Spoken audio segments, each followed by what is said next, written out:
نماز میں پڑھی جانے والی 10 صورتیں جن کو ان پڑھ لوگ بھی بڑی آسانی کے ساتھ یاد کر سکتے ہیں۔ عام طور سے لوگوں کو قرآن کی زیادہ صورتیں یاد نہیں ہوتی ہیں تو انہیں نماز پڑھنے میں بڑی پرابلم ہوتی ہے کہ بعض مرتبہ لوگوں کو 1 یا 2 ہی صورت یاد ہوتی ہے، تو وہ ظہر کی نماز کس طرح سے پڑھیں، پھر عشاء کی نماز کس طرح سے پڑھیں، تو وہ لوگ بڑا کنفیوز ہوتے ہیں اور پھر انہی صورتوں کو بار بار نماز میں دہراتے ہیں۔ تو ایسا بھی کر سکتے ہیں کہ اگر آپ کو 2-4 صورتیں ہی یاد ہیں اور آپ کو رکعتیں زیادہ پڑھنا ہیں تو بار بار انہی صورتوں کو آپ پڑھ سکتے ہیں، لیکن کم سے کم 10 صورتیں اگر آپ کو یاد ہو جائیں نا تو آپ کے لیے بڑی آسانی ہوگی کہ اگر 17 رکعتیں عشاء میں بھی پڑھ رہے ہیں نا تو آپ نے ایک ترتیب سے 10 صورتوں کو 10 رکعتوں میں پڑھ لیا، اس کے بعد پھر سے انہی صورتوں کو دہرا دیا جہاں تک آپ کی جب تک نماز کمپلیٹ نہ ہو جائے۔ تو 10 صورتیں بڑی آسانی کے ساتھ آپ یاد کر سکتے ہیں۔ انشاءاللہ تعالیٰ آپ کو اسکرین پر بھی وہ صورتیں نظر آ جائیں گی اور میں آپ کو پڑھ کے سناتا ہوں۔ اگر ایک ایک حرف 2-2 لائن، ایک ایک حرف 2-2 حرف بھی اگر آپ روزانہ یاد کریں گے نا تو انشاءاللہ تعالیٰ ایک مہینے کے اندر اندر آپ کو 10 صورتیں یاد ہو جائیں گی۔ 10 میں سے 2-4 تو آپ کو یاد ہی ہوں گی، بہرحال جو یاد نہیں ہے وہ بھی انشاءاللہ آپ کو یاد ہو جائیں گی۔ اور اگر آپ صورتوں کے پڑھنے میں غلطی کرتے ہیں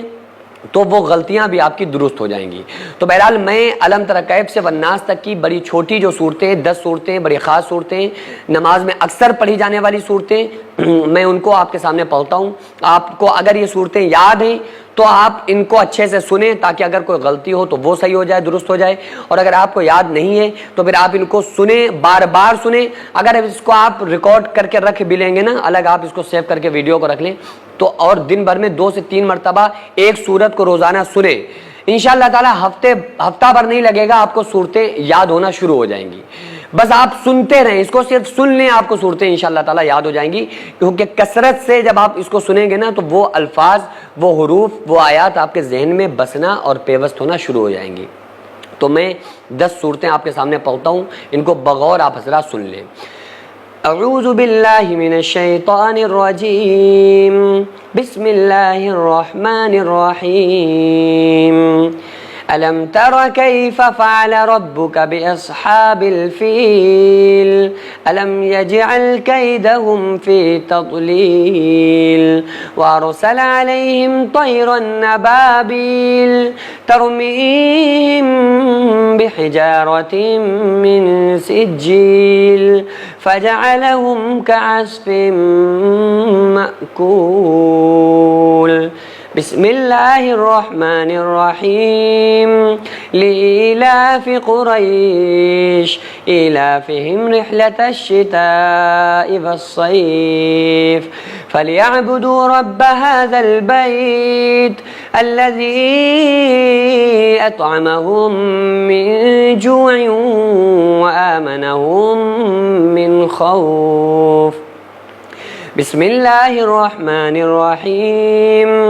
أرأيت الذي يكذب بالدين فذلك الذي يدع اليتيم ولا يحض على طعام المسكين فويل للمصلين الذين هم عن صلاتهم ساهون الذين هم يراءون ويمنعون الماعون۔ بسم اللہ الرحمن الرحیم، انا اعطیناک الکوثر فصل لربک وانحر ان شانئک هو الابتر۔ بسم اللہ الرحمن الرحیم، قل یا ایہا الکافرون لا أعبد ما تعبدون ولا أنتم عابدون ما أعبد ولا أنا عابد ما عبدتم ولا أنتم عابدون ما أعبد لكم دينكم ولي دين۔ بسم الله الرحمن الرحيم، إذا جاء نصر الله والفتح ورأيت الناس يدخلون في دين الله أفواجا فسبح بحمد ربك واستغفره إنه كان توابا بسم الله الرحمن الرحيم تبت يدا أبي لهب وتب ما أغنى عنه ماله وما كسب سيصلى نارا ذات لهب وامرأته حمالة الحطب في جيدها حبل من مسد بسم الله الرحمن الرحيم قل هو الله أحد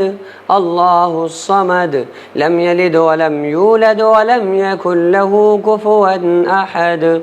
بسم الله الرحمن الرحيم قل أعوذ برب الفلق من شر ما خلق ومن شر غاسق إذا وقب ومن شر النفاثات في العقد ومن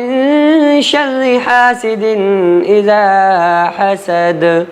بسم الله الرحمن الرحيم قل أعوذ برب الناس ملك الناس إله الناس من شر الوسواس الخناس الذي يوسوس في صدور الناس من الجنة والناس صدق اللہ العظیم. ان صورتوں کو آپ لوگ اچھے سے یاد کر لیجئے، جو صورتیں یاد نہیں ہیں، اور جو یاد ہیں ان کو اچھے سے مشق کیجئے. ان صورتوں کو آپ حضرات نماز میں ضرور پڑھیں، اور بڑی خاص اہم یہ 10 صورتیں ہیں، اور بہت زیادہ ان صورتوں کو نماز میں پڑھا جاتا ہے. السلام علیکم ناظرین، یہ مدرسہ اسکول جو آپ دیکھ رہے ہیں ہماری بہن بیٹیوں کا مستقبل ہے، جس میں بچیوں کو دینی تعلیم کے ساتھ ساتھ انگلش اور کمپیوٹر بھی سکھایا جاتا ہے. اس ہاسٹل میں میں الحمدللہ 12 کمرے 5 ہال تیار کر چکا ہوں، لیکن ابھی بھی کروڑوں روپے کا کام باقی ہے جس کو اکیلے نہیں کیا جا سکتا ہے. اس لیے آپ تمام لوگ ہمارے ساتھ مل کر بچیوں کا بہترین فیوچر بنانے میں ضرور حصہ لیں، اور ہر ہفتے 100-500 روپے آپ اس QR پر ضرور ڈالیں. اللہ تعالیٰ آپ کو اس کا 10 گنا دنیا میں، 70 گنا آخرت میں، اور مرنے کے بعد قیامت تک قبر میں اس کا اجر عطا فرمائے گا. السلام علیکم ورحمۃ اللہ وبرکاتہ.